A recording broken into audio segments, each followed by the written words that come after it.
Tu laisses. Et va! Allez, il s'en fiche de toi, le chien. Tu te calmes. Allez, viens. Allez. Alors. Allez, tu viens, on s'en fiche. Allez. Allez, mamie, allez. Allez, allez, allez. Alors, c'est quoi ça?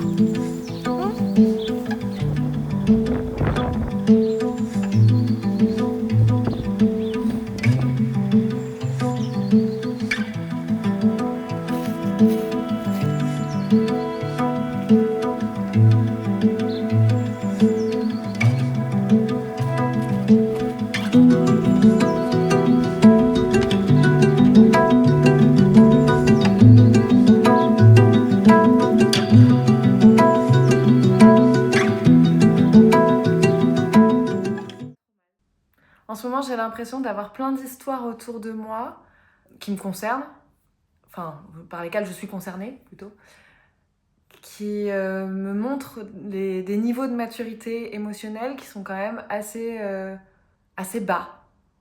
Alors, il n'y a rien de grave du coup, mais je trouve ça aussi assez drôle d'observer ça et de voir moi comment je réagis, de voir comment peuvent réagir les gens autour de moi et de voir comment la personne qui est concernée le plus par ce qui se passe réagit aussi. Ce sont toujours des personnes différentes.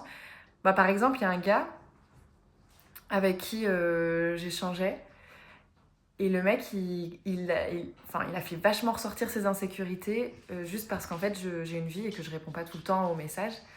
Moi, j'avoue, je suis un peu une meuf, je te laisse en vue. Pas parce que j'ai pas envie de te parler, mais plus parce que je suis très curieuse quand je reçois un message.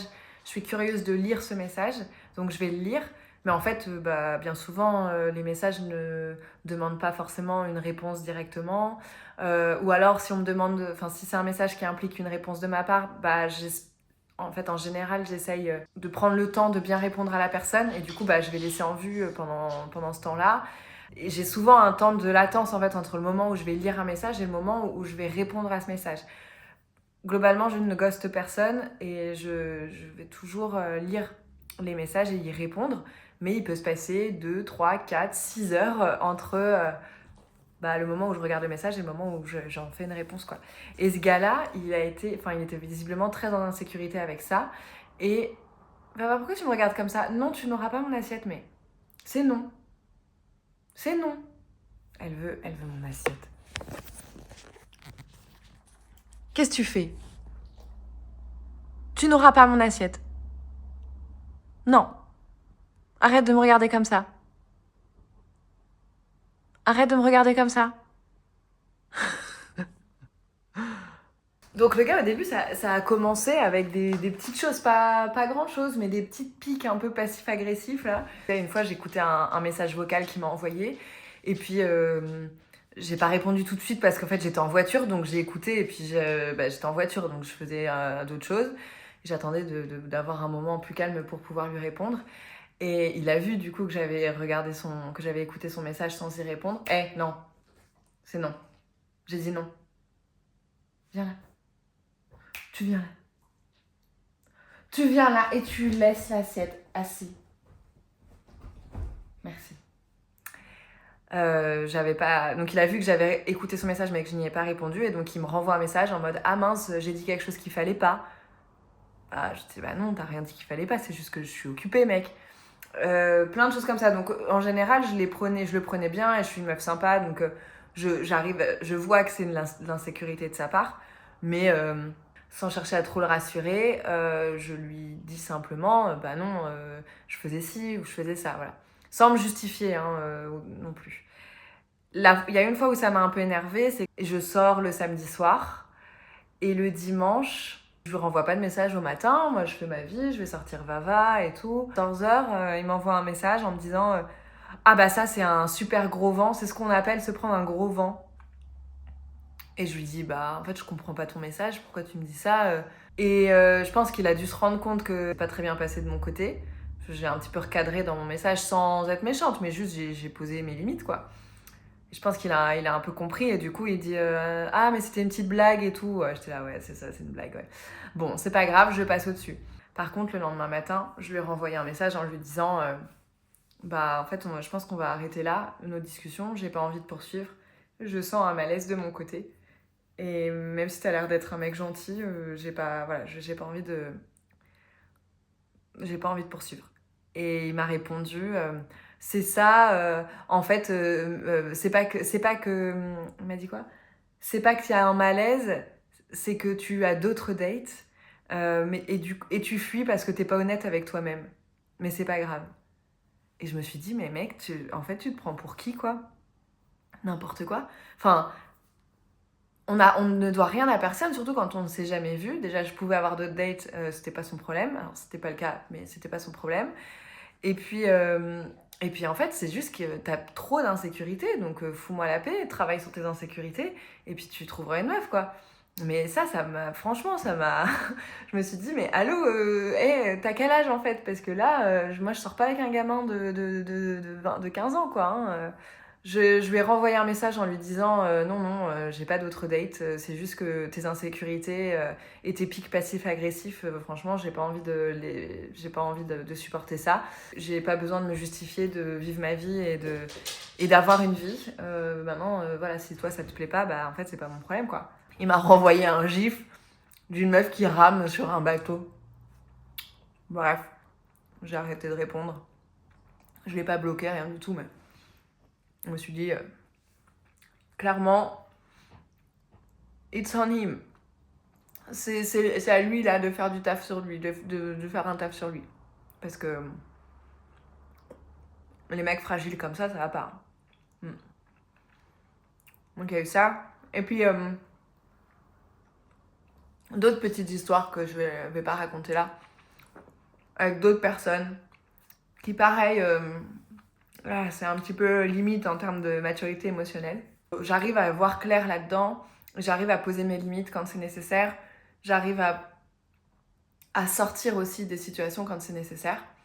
Et avec ça, j'arrive vraiment à avoir déjà tout le chemin que j'ai parcouru par rapport à ça. Et puis à me dire aussi, putain, mais peu importe l'âge, le niveau de maturité émotionnelle, c'est vraiment pas l'apanage que des personnes de 30 et plus, quoi. Hyper intéressant, je trouve, de regarder comme ça comment les gens réagissent et l'âge que les gens ont dans leur réaction. C'est quelque chose que je dis beaucoup à mes clientes, que j'ai dit beaucoup à mes clientes aussi par le passé, parce qu'en ce moment j'ai moins de clientes, mais quel âge tu as quand tu réagis comme ça? Quand tu réagis, quand tu fais des pics passifs-agressifs, quel âge tu as? Pourquoi tu dis pas tout simplement ce que tu as sur le cœur? Pourquoi tu poses pas des vraies questions plutôt que de lancer des pics? Quand quand on te pose une question et que tu fais exprès de ne pas répondre la vérité, quel âge tu as? Pourquoi est-ce que tu réponds pas honnêtement à la question qu'on te pose? Qu'est-ce que ça vient chercher chez toi pour que tu préfères mentir et te protéger, ne pas être vraiment honnête avec la personne et du coup biaiser la conversation, biaiser la communication, hein. Quel âge tu as quand tu justifies tes mauvaises actions par le fait que tu te sentes pas bien, que tu sois triste, que t'es un peu trop bu ou quoi, ou qu'est-ce. Quel âge tu as quand tu ne prends pas tes responsabilités et qu'après tu vas venir critiquer les gens? C'est vraiment des questions qu'il faut se poser, je pense, et qui permettent d'être honnête avec soi et de mesurer aussi son niveau de maturité émotionnelle. Et ça nous donne aussi des belles pistes pour pouvoir travailler dans le bon sens. Parce qu'une fois qu'on arrive à comprendre l'âge qu'on a, c'est du coup, à 30 ans, comment est-ce qu'on est censé réagir dans ce genre de situation? Une personne, pour toi, adulte et mature, comment elle réagirait dans ce genre de situation? Et c'est vers ça que tu dois tendre. C'est pas dans la complaisance de oui, mais en même temps, il s'est passé ci, il s'est passé ça, et en même temps, moi je viens de là, et en même temps. Non, en fait, ça, c'est des excuses que tu te donnes pour justifier des mauvais comportements et ton immaturité. Mais une fois que tu enlèves tout ça, et une fois que tu assumes que, effectivement, t'es un peu immature, comment est-ce que tu fais pour grandir?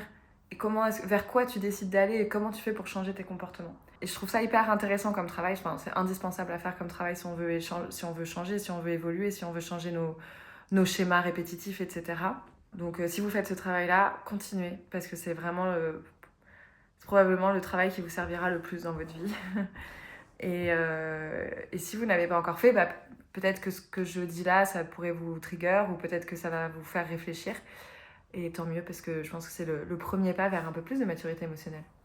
Sinon, bon, vous allez dire que je parle que de mecs et que de cœur, hein, mais c'est un peu le fond de ma vie, hein, dans l'absolu. Moi, je suis une amoureuse de l'amour. J'aime ça et j'aime raconter mes histoires de cœur.